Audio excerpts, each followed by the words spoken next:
сцена на вековете в Велико Търново.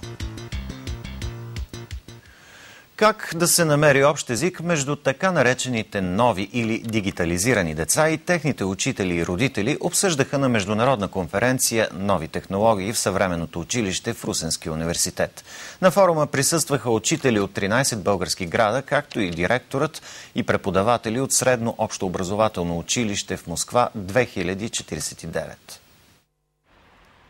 Според участниците в конференцията, информационните и комуникационните технологии вече не са тенденция, а практическа необходимост в образованието на новото дигитално поколение и то още от детската градина.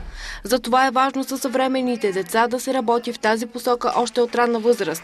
Още в началото на училище децата трябва да могат да се ориентират в тази информация, как максимално добре да я използват, как да могат да търсят информация, която им е необходима за учебния процес, как да я усвояват и как по-нататък творчески да я пресъздават.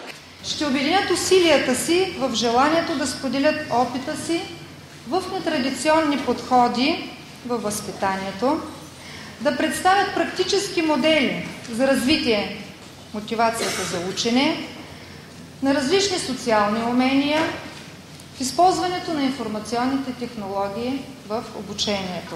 По програма на Образователното министерство, повечето от българските училища са оборудвани с компютърни системи. Не така стои обаче въпросът при детските градини. По информация от началника на регионалния инспекторат в Русе Димитър Райнов, обзавеждането